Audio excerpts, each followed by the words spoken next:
നമസ്കാരം. നിമിഷപ്രിയയുടെ വധശിക്ഷ ജൂലൈ മാസം 16-ാം തീയതി നടപ്പിലാക്കും എന്ന വാർത്ത ഒരു ഇടുത്തി പോലാണ് മലയാളികളുടെ മനസ്സിലെത്തിയത്.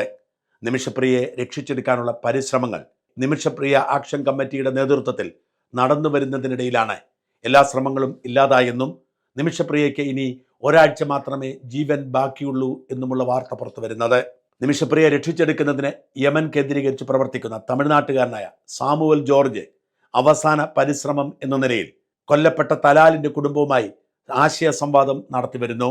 എന്നാൽ ഏതെങ്കിലും തരത്തിലുള്ള ശുഭപ്രതീക്ഷയ്ക്ക് ഇപ്പോഴും വകയില്ല. ഇതിനിടയിൽ സോഷ്യൽ മീഡിയയിൽ ചില ക്യാമ്പയിനുകൾ ആരംഭിച്ചു. നിമിഷപ്രിയയ്ക്ക് വേണ്ടി റഹീമിനെ രക്ഷിച്ചെടുക്കുന്നതിന് വേണ്ടി 34 കോടി രൂപ ശേഖരിക്കാൻ കഴിഞ്ഞെങ്കിൽ നിമിഷപ്രിയയ്ക്ക് വേണ്ടി 8.5 കോടി രൂപ ശേഖരിക്കാൻ എന്താണ് കഴിയാത്തത് എന്ന് ചോദിക്കുന്നവരുടെ എണ്ണം പെരുകുന്നു. അനേകം പേർ ഈ ചോദ്യം എന്നോട് ഉന്നയിച്ചു. ചിലരൊക്കെ വർഗീയ ലാക്കോടെയാണ് പ്രതികരിച്ചതെങ്കിൽ ഭൂരിപക്ഷം പേരും നന്മയുടെ വാക്കുകളാണ് മുമ്പോട്ട് വെച്ചത്. നൗഫൽ എന്നു പേരുള്ള ഒരു ചെറുപ്പക്കാരൻ എന്നോട് ചോദിച്ചത് ഈ ചോദ്യമാണ്. സാറേ നമുക്ക് പരിചയമുള്ള യൂട്യൂബർമാര് സാറെ പോലത്തെ ആളുകളൊക്കെ നമ്മൾ ബന്ധപ്പെട്ടുകൊണ്ടിരിക്കുകയാണ്. അല്ലാണ്ട് നമുക്കൊന്നും ചെയ്യാൻ കഴിയില്ലല്ലോ സാറേ. ഇതിനൊക്കെ ഒരു വാർത്ത സാറ് ചെയ്യണം കേട്ടോ. എന്താന്ന് വെച്ചിട്ടാണെങ്കിൽ റഹീം വിഷയത്തിൽ കൈകോർത്ത ജനങ്ങൾക്ക്, ഞാൻ മുസ്ലിമാണ്, എൻ്റെ പേര് നൗഫൽ എന്നാ, സാറിന് അറിയാലോ. അപ്പൊ നമ്മൾ ജാതിയോ മതമൊന്നുമല്ല, മാനസിക പരിഗണന, മനുഷ്യനാണ്. അപ്പോ 36 കോടി റുപ്യ റഹീം വിഷയത്തിൽ ആൾക്കാർ കൂടി കൊടുത്തിട്ടുണ്ട്. ആ 36 കോടി റുപ്യക്ക് തലയും പാലും ഇല്ല, ആരും ചോദിക്കാനും പറയാനും ഇല്ല. ഉന്നത നിലയിൽ നിൽക്കുന്ന ചാനലുകാർ വർത്താനം ചോദ്യം ചെയ്യാനോ ഇവിടുത്തെ KMCC അങ്ങനത്തെ സൗദിയിലുള്ള വലിയ വലിയ ആളുകളൊന്നും ഇത് ചോദ്യം ചെയ്യുന്നില്ല. കാരണം നമ്മൾ പൈസ കൊടുത്താൽ നമ്മൾ മണ്ടന്മാരാകുകയാണ്. കാരണം ഞാൻ 36 കോടി കൊടുത്തിട്ടുണ്ടെങ്കിൽ അതിന്റെ ഫലമായി റഹീം പെട്ടെന്ന് ജയിലിൽ നിന്ന് പുറത്താകുകയായിരുന്നു. അതായിട്ടുമില്ല. അപ്പൊ 20 വർഷം സൗദി കോടതി വിധിച്ച ആ വർഷം കാലയളവ് കഴിഞ്ഞിട്ടേ റഹീം പുറത്തോടും ഓരോരോ ദിവസം നീട്ടിക്കൊണ്ടുപോവുക. അപ്പൊ നമ്മളെ നാട്ടുകാരെല്ലാവരും ഞാനും എടുക്കുന്ന എല്ലാവരും പിരിച്ചു കൊടുത്ത 36 കോടി റുപ്യ എവിടെ? ആ 36 ഈ യൂണിയന്റെ കയ്യിലാണുള്ളത് എന്ന് നമ്മൾ സംശയിക്കേണ്ടിയിരിക്കുന്നു. അപ്പൊ ഈ സാധുവായി ഈ സ്ത്രീക്ക് വേണ്ടിയിട്ട് സാറ് എന്തായാലും പിന്നെ ഒരു വീഡിയോ ചെയ്യണം. ഞാൻ സാറെ പോലെ നമുക്ക് പരിചയമുള്ള ആൾക്കൊക്കെ അത് ഷെയർ ചെയ്യുന്നു സാറേ, കേട്ടോ. നൗഫലിനോട് ഞാൻ പറഞ്ഞു, പണം ശേഖരിക്കാൻ ധൃതി വയ്ക്കരുത്, അങ്ങനെ ഒരു പണം കൊടുക്കാൻ ഓപ്ഷൻ ഉണ്ട് എന്ന് ഉറപ്പാക്കട്ടെ എന്ന്. അപ്പോൾ നൗഫൽ എനിക്ക് ഈ കുറിപ്പിട്ട് തന്നു. തലാൽ അബ്ദു മഹദിയുടെ കുടുംബം മാപ്പ് നൽകിയാൽ മാത്രമേ ഇനി നിമിഷപ്രിയയ്ക്ക് ജീവിതത്തിലേക്ക് തിരികെ വരാൻ കഴിയുകയുള്ളൂ എന്നുമാണ് പുറത്തു വരുന്ന റിപ്പോർട്ടുകൾ. ഇതിനെ തലാലിന്റെ കുടുംബത്തെ കാണാനുള്ള ശ്രമങ്ങൾ നടത്തിവരികയാണ്. നിലവിൽ വധശിക്ഷയ്ക്കുള്ള ഉത്തരവ് ജയിലിൽ എത്തിയിട്ടുള്ളതായി നിമിഷപ്രിയയും യമനിലെ ഇന്ത്യൻ എംബസിയെയും അറിയിച്ചിട്ടുണ്ട്. തലാലിന്റെ കുടുംബത്തിന് $10 കോടി, അതായത് 8.57 കോടി രൂപ ദയാധനമായി നൽകാമെന്ന് അറിയിച്ചിരുന്നു. ഇനി കുടുംബവുമായുള്ള ചർച്ചകൾ പണം വാങ്ങി അവർ മാപ്പ് നൽകിയാൽ മാത്രമേ നിമിഷപ്രിയ രക്ഷിക്കാൻ കഴിയൂ. ഇത്തരം വാർത്തകൾ എല്ലായിടത്തും വന്നപ്പോൾ പലരും ധരിച്ചത് നിമിഷപ്രിയ കൊന്ന കുടുംബത്തിന് ഏതാണ്ട് 8.5 കോടി രൂപ കൊടുത്താൽ മോചിപ്പിക്കാമെന്നാണ്. അതൊരു പ്രതീക്ഷ മാത്രമാണ്. അങ്ങനെ ഒരു ആവശ്യം അവർ ഉന്നയിച്ചിട്ടില്ല. പലപ്പോഴും അത് മനസ്സിലാക്കാതാണ് പലരും പിരിവിനിറങ്ങുന്നത്. അതുകൊണ്ട് നിമിഷപ്രിയയെ രക്ഷിക്കാൻ 8.5 കോടി പിരിക്കാൻ ചാടിയിറങ്ങുന്നവർ ജാഗ്രത പാലിക്കുക. അങ്ങനെ ശേഖരിക്കുന്ന പണം അവർ വാങ്ങും എന്നതിനൊരു ഉറപ്പുമില്ല. ചിലരൊക്കെ ചോദിക്കുന്നു, ഏതാണ്ട് $40,000-ലധികം നേരത്തെ ശേഖരിച്ചിട്ട് എന്തായെന്ന്. നിമിഷപ്രിയ ആക്ഷൻ കമ്മിറ്റിയെ ഒരു തരത്തിലും സംശയിക്കേണ്ടതില്ല. ആ പണം കൈമാറിയത് ഇന്ത്യയുടെ എംബസി വഴിയാണ്. അതുകൊണ്ട് തന്നെ ഒരു സാമ്പത്തിക തിരിമറിയും നടന്നിട്ടില്ല. എന്നാൽ ഈ പണം ഇന്ത്യൻ എംബസിക്ക് കൈമാറുകയും ഇന്ത്യൻ എംബസി ചില മധ്യസ്ഥർക്ക് കൈമാറുകയും ചെയ്തെങ്കിലും അവ തലാലിന്റെ കുടുംബത്തിനെത്തി എന്നതിന് ഉറപ്പൊന്നുമില്ല. ഗോത്രവർഗ നേതാക്കളെ പൂജിച്ചും ആദരിച്ചുമൊക്കെ മധ്യസ്ഥരായി ഇറക്കാൻ നടത്തിയ ശ്രമത്തിന്റെ ഭാഗമായി ഒത്തുതീർപ്പിനെ കൊടുത്തതാണ് ഈ പണം. വീണ്ടും പണം ചോദിച്ചപ്പോഴാണ് എല്ലാം അവതാളത്തിലായത്. ഈ പണം തലാലിന്റെ കുടുംബത്തിന് കൊടുത്ത് ആ പണം കിട്ടിയാൽ ഇവരെ വെറുതെ വിടാം എന്ന കുടുംബം സമ്മതിച്ചാൽ തീർച്ചയായും പണം കൊടുക്കാൻ ഒരു ബുദ്ധിമുട്ടുമില്ല. മറുനാടൻ പ്രേക്ഷകർ ഒരുമിച്ച് ശ്രമിച്ചാൽ നടക്കുന്നതേയുള്ളൂ. എന്നാൽ അങ്ങനെ പണം കൊടുത്താൽ അവർ അത് വാങ്ങുമെന്നോ ആ ഓഫർ സ്വീകരിച്ചുകൊണ്ട് നിമിഷപ്രിയയെ വെറുതെ വിടുമെന്നോ ഒരു ഉറപ്പും ആരും നൽകിയിട്ടില്ല. അങ്ങനെ ഒരു ഉറപ്പ് കിട്ടാത്തിടത്തോളം കാലം ദയവായി നിമിഷപ്രിയയ്ക്ക് വേണ്ടി ഫണ്ട് പിരിവിന് ഇറങ്ങി പുറപ്പെടരുത്. അങ്ങനെ ഒരു ഉറപ്പ് കിട്ടിയാൽ തീർച്ചയായും നമുക്ക് 1-2 ദിവസം കൊണ്ട് ആ ഫണ്ട് ശേഖരിക്കാവുന്നതേ ഉള്ളൂ. മറുനാടന്റെ നേതൃത്വത്തിൽ നിരവധി ശ്രമങ്ങൾ നടന്നിരുന്നു. അതിലൊന്ന് ബ്രിട്ടീഷ് മലയാളി ചാരിറ്റി ഫൗണ്ടേഷൻ സെക്രട്ടറിയായ ബ്രിട്ടനിലെ സ്റ്റോക്ക്ഹോൾമിൽ താമസിക്കുന്ന മനോജ് മാത്യുവിന്റെ നേതൃത്വത്തിൽ മനോജിനൊപ്പം ജോലി ചെയ്യുന്ന ഒരു യമനീസ് അഭിഭാഷകയെ മധ്യസ്ഥയാക്കി നടത്തിയ ശ്രമമാണ്. എന്നാൽ അവരവിടെ പോയി ചർച്ച ചെയ്യുന്നതിന് മുൻപ് ഇറാൻ വഴി ഇന്ത്യ ഗവൺമെന്റ് നടത്തിയ ഇടപെടലിൽ ഫലമുണ്ടാകും എന്ന് കരുതി അവർ തിരിച്ചു പോരുകയായിരുന്നു. മാത്രമല്ല അതിനിടയിൽ സൗദി അറേബ്യയിൽ നിന്നും ഉമ്മർ എന്നു പേരുള്ള ഒരാൾ എന്നെ കോണ്ടാക്ട് ചെയ്യുന്നു. ഉമ്മർ വളരെ വികാരഭരിതനായി ഇക്കാര്യത്തിൽ ഞാൻ എന്തെങ്കിലും ചെയ്യാം, എനിക്ക് യമനിലെ ചില പ്രമാണിമാരുമായി ബന്ധമുണ്ട് എന്ന് പറഞ്ഞ് രംഗത്ത് വന്നിരുന്നു. പ്രതിഫലേച്ഛയില്ലാതെ ആരും അറിയാതെ രഹസ്യമായി ആരോടും വിളിച്ചു പറയാതെ ഉമ്മർ ഒരുപാട് ശ്രമങ്ങൾ നടത്തി. എന്നാൽ ഇടയ്ക്ക് വെച്ച് ആ ശ്രമവും അവസാനിപ്പിക്കാൻ ചിലർ നിർദ്ദേശിക്കുകയായിരുന്നു. കാരണം സാമുവൽ ജോർജിന്റെ നേതൃത്വത്തിലുള്ള ചർച്ച പുരോഗമിക്കുന്നു എന്ന ആത്മവിശ്വാസമായിരുന്നു അന്നുണ്ടായിരുന്നത്. എന്നാൽ ആ ശ്രമമെല്ലാം അവസാനിച്ചെന്നും നിമിഷപ്രിയയുടെ മോചനം അസാധ്യമാണെന്നും വ്യക്തമായപ്പോൾ വീണ്ടും അവസാനവട്ട ശ്രമം ആരംഭിച്ചിട്ടുണ്ട്.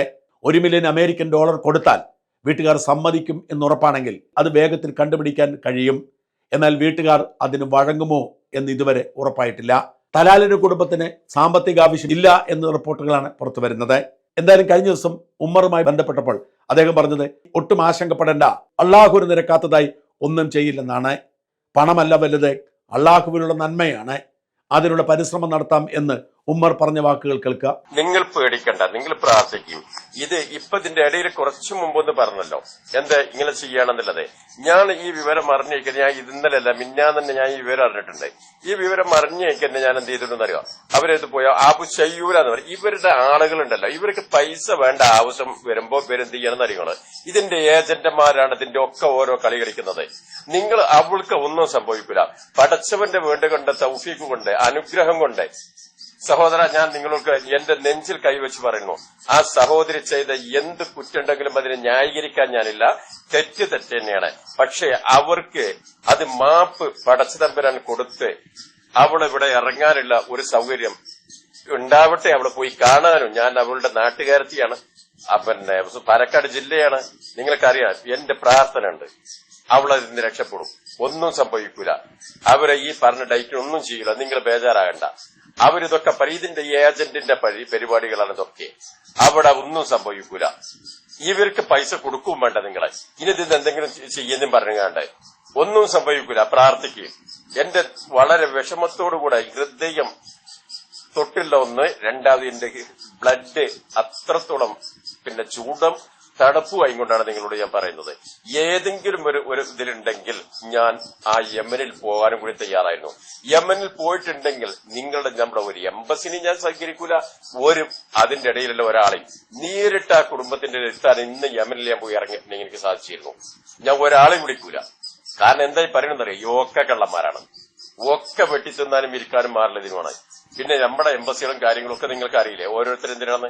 ഇതിന്റെ പല ആളുകളും വളരെ ദയനീയമായ അവസ്ഥയിൽ പറയുന്നുണ്ട്. നിങ്ങൾ ഈ പറയും കേൾക്കും ചെയ്യുന്നതല്ല. ഇതിന്റെ രഹസ്യം വേറൊന്നാണ്. ഇനി ഞാൻ നിങ്ങൾക്ക് പിന്നെ അവൾക്ക് വേണ്ടി പ്രാർത്ഥിക്കാൻ, നമുക്ക് അവളെ രക്ഷപ്പെടുത്താനുള്ള ശ്രമങ്ങൾ നമുക്ക് നടത്താം. ആ അമ്മന്റെ കണ്ണീരിന്, ആ മോളുടെ കണ്ണീര് അത് നമുക്ക് അറിയണം, കാണണം എന്നുള്ള പ്രാർത്ഥനയോടുകൂടെയാണ് നിങ്ങളോട് പറയുന്നത്. ഒന്നും സംഭവിക്കൂല. പിന്നീട് ഉമ്മർ എനിക്കും ഒരു അപ്ഡേറ്റ് ചെയ്തു, നമുക്ക് ധൃതി വയ്ക്കാതെ സാവകാശം ഇത് ചെയ്യാം, ഒന്നും സംഭവിക്കില്ല. 2 അറബികളുമായി സംസാരിച്ചതിന്റെ ഓഡിയോ ക്ലിപ്പും എനിക്ക് അദ്ദേഹം ഇട്ടു തന്നു. അസ്സലാമു അലൈക്കും വറഹ്മത്തുള്ളാഹി വബറകാതുഹു. اسمع حبيبي، هذا عندنا في اليمن احنا حرمه مره ما يقطوا، رحمه فيه، انسانيه فيه، ما في زي اي بلد. نحن عرب، نحن مسلمون الحمد لله. ممكن هذا حرمه لو يودي حتى في الميدان بعد نطلع ما يقصوا ابد. انت خلي هذا كلام عندك. حرمه عندنا عيب قصوا. ممكن رجال ما في مشكله، لكن حرمه ابدا ما يقصوا. اسمع انا عارف حبيبي، ما تخاف، ما في خوف مره. حتى ونزل بالميدان بعد نطلع. هذا عندنا حرمه لو يسوي اي جريمه ما يقصوا، عيب مره كبير. لو رجال على طول، لكن حرمه لا، عندنا مره عيب. احترام حرمه زياده فوق القانون. والله هذا عمر كم شهر كم يوم يجي على طول لين هنا وكلم هنا واتصل من يمن وانا اكلم وكل نفر اتكلم. عمر والله واحد نفر ما يخلي، يجري هنا يجري هنا مسكين والله. ഈ ഓഡിയോ ക്ലിപ്പിൽ പറയുന്നത് ഇങ്ങനെയാണെന്നാണ് ഉമ്മർ എന്നോട് പറഞ്ഞത്. ഷാജിൻ സാറേ, ഇതിൽ അദ്ദേഹം പറയുന്നുണ്ട് നിങ്ങളൊരു കാരണവശാലും പിന്നെ പേടിക്കേണ്ട ആവശ്യമില്ല. ഇതെല്ലാവരും ഓരോ ഇതുകളാണ്. ഒരു കാരണവശാലും ഒരു പെണ്ണിന്റെ തല യമൻ രാജ്യം പൊട്ടൂല. ഞങ്ങൾ അറബികളാണ്, ഈ അറബ് രാജ്യമാണ്, അറബികളാണ്. അത് വലിയ ഒരു പെണ്ണിന് ബഹുമാനവും ബഹുമതിയും ആദരവും കൊടുക്കുന്നുണ്ട് ഒരു പുരുഷനേക്കാളും. അത് അയ്ബാണ്. അയ്ബ് എന്ന് പറഞ്ഞാൽ അത് വഷളത്തരം പോരായില്ലൊരു കാര്യമാണ്. എന്താ പിന്നെ അഴിബ് എന്ന് പറയുന്നത് നിങ്ങൾക്കറിയാം, നാട്ടിൽ തന്നെ പറയുന്ന ഒരു അറബി പദമാണത്. പിന്നെ അഴിബാണ്. അത് വളരെയധികം വഷളത്തരം പിടിച്ചൊരു കാര്യമാണ് ഒരു പെണ്ണിന്റെ തല വെട്ടുക എന്നുള്ളത്. അവൾ എന്ത് ചെയ്തിട്ടുണ്ടെങ്കിലും ശരി, പക്ഷെ അവൾക്ക് ഒരു കുറ്റം ശിക്ഷ ഇനി കൊടുത്താലും ശരി, ഈ തലവെട്ടുക എന്നുള്ളതിൽ നിന്നൊക്കെ അവളെ ഒഴിവാക്കും. അത് ഇനി ചിലപ്പോൾ ശിക്ഷ എന്തെങ്കിലും കൂടുതൽ കൊടുക്കുകയിരിക്കെ കിടക്കേണ്ടി വന്നാലും ശരി എന്നുള്ളതാണ്. ഒരു കാരണവശാലും അവർ പറഞ്ഞു, ഒരു കാരണവശാലും എന്താണ് ചെയ്യൂല. പിന്നെ എന്ത് ചെയ്യൂല, അവിടുന്ന് യമനാണ് ഞങ്ങള് പിന്നെ അതിനെ അനുവദിക്കൂല. അത് ആ സ്ഥാനത്ത് ഒരു പുരുഷനായിരുന്നെങ്കിൽ, അതിൽ പ്രത്യേകം പറയേണ്ട റിജാൽ എന്ന് പറയുന്നത് ഒരു റിജാലായിരുന്നു, അതായത് പുരുഷനായിരുന്നെങ്കിൽ വെട്ടുമായിരുന്നു. അല്ലാതെ 90% അത്രയൊരു കാര്യം വരൂല. ഇതൊക്കെ ഇതിന്റെ ഇടയിൽ ഈ ദല്ലാൽമാർ പൈസക്കും മറ്റുള്ളതിനൊക്കെ വേണ്ടിയിട്ട് ഇതാവുമ്പോൾ അവരൊച്ചപ്പാടും കാര്യങ്ങളൊക്കെ ഉണ്ടാക്കി വരുന്നതാണ്. ഇതൊന്നും ആ കുടുംബമോ കാര്യങ്ങളോ ഒന്നും അറിയുന്നില്ല എന്നുള്ളതൊക്കെയാണ് അവരോട് സംസാരിച്ചത്. ബാക്കി നിങ്ങളോടൊക്കെ സംസാരിക്കുന്ന ഒരു സംസാരമാണ്. നിങ്ങൾ പേടിക്കേണ്ട, ഒരിക്കലും അത് സംഭവിക്കൂല. നിങ്ങളെല്ലാവരും പ്രാർത്ഥിക്കുക. പ്രാർത്ഥനന്റെ പിന്നെ അനുഗ്രഹം കൊണ്ട് അവര് പുറത്ത് ചാടട്ടെ. അവർ തെറ്റ് ചെയ്തിട്ടില്ല എന്നല്ല, അവർ തെറ്റിനെ ന്യായീകരിക്കാനൊന്നും കഴിയൂല. അത് വളരെ തെറ്റാണ് ചെയ്തത്. പക്ഷേ ഈ അതൊരു പെണ്ണെന്നുള്ള നിലയിലുള്ള ബഹുമാനം ആദരവും അറബ് രാജ്യം കൊടുക്കും തീർച്ചയായിട്ടും എന്ന് തന്നെയാണ് പറഞ്ഞിരിക്കുന്നത്. അപ്പൊ നമ്മൾ നിന്ന് വേണ്ടത് എന്താണെന്നറിയോ, അവരെയോ ഈ രാജ്യത്തെ കുറിച്ചിട്ടോ മറ്റുള്ള വാക്കുകളൊന്നും ഉപയോഗിക്കാതിരിക്കാൻ വേണ്ടിയിട്ട് ശ്രദ്ധിക്കുകയാണ് വേണ്ടത്. പല കമന്റുകളും വരുന്നത്, ഈ കമന്റുകൾ മുഴുവനും സാറേ ഇവർ അറിയുന്നുണ്ട്. അവരിലേക്ക് എത്തിക്കാനുള്ള എല്ലാവിധ സംവിധാനങ്ങളുണ്ട്. നിങ്ങളെപ്പോലത്തെ ആളുകളിൽ നിന്നൊക്കെ അതിനെ പിടിച്ചു കെട്ടാൻ നിങ്ങൾക്കൊക്കെ സാധിക്കും. നിങ്ങൾ ഈ വാർത്തകളൊക്കെ കൊടുക്കുകയൊക്കെ ചെയ്യുമ്പോൾ ഇങ്ങനത്തെ ഒരു വാർത്ത ഇതിനെ കൊടുക്കുകയാണെങ്കിൽ പ്രത്യേകം എനിക്ക് പറയാനുള്ള എന്തുള്ളതെന്നറിയോ, ഈ പിന്നെ അതല്ലെങ്കിൽ മുസ്ലിങ്ങളെ കുറിച്ചോ ആ രാജ്യത്തെ കുറിച്ചോ ആ രാജ്യത്തിലെ ആളുകളെ കുറിച്ചിട്ടോ തേജോവധം ചെയ്യുന്ന വാക്കുകൾ ഉപയോഗിച്ച് നിങ്ങൾ പറയരുത്. അവരുടെ മോചനത്തിന് വേണ്ടിയിട്ടാണ് അത് നമ്മൾ കാക്കേണ്ടത് എന്നുള്ളത് പറയണം. കാരണം എന്നാൽ അത്തരം വാക്കുകൾ അവർ കേൾക്കുമ്പോൾ അവർക്ക് ആ രാജ്യത്തിലുള്ള ജനങ്ങൾക്കും ആ രാജ്യത്തിനും അത് സഹിക്കൂലല്ലോ. പിന്നെ നമ്മുടെ രാജ്യത്തെ കുറിച്ചിട്ട് എന്തെങ്കിലും പറഞ്ഞാൽ നമുക്കത് സഹിക്കുമോ? അതല്ലെങ്കിൽ നമ്മളെ ആളുകൾ എന്തെങ്കിലും പറഞ്ഞു കഴിഞ്ഞാല് മറ്റെന്താണെങ്കിലും ശരി, നമ്മളിപ്പോ ഏതൊരാളാണെങ്കിലും ശരി, നമ്മളൊരാൾ എന്തെങ്കിലും ചെയ്തു കഴിഞ്ഞാൽ അത് ഹിന്ദുവാട്ടെ മുസ്ലിമാവട്ടെ നമുക്കുള്ളതായ ഒരു ഇതുണ്ടല്ലോ. അതുകൊണ്ട് അത്തരം കാര്യങ്ങൾ നിങ്ങൾ ഒന്ന് അറിയിക്കണം എന്നുള്ളതാണ്, പറയണം എന്നുള്ളതാണ്, ഓർമ്മപ്പെടുത്തണം എല്ലാ ജനങ്ങളെയും എന്നാണ് പറയാനുള്ളത്. അത്തരം പരിശ്രമങ്ങൾ ഇപ്പോഴും നടക്കുകയാണ്. അതുകൊണ്ട് പ്രിയപ്പെട്ട പ്രേക്ഷകരോട് എനിക്ക് പറയാനുള്ളത്, നിമിഷപ്രിയയെ രക്ഷിച്ചെടുക്കുന്നതിന് വേണ്ടി ആരും പണപ്പിരിവിനു വേണ്ടി ചാടിയിറങ്ങരുത്.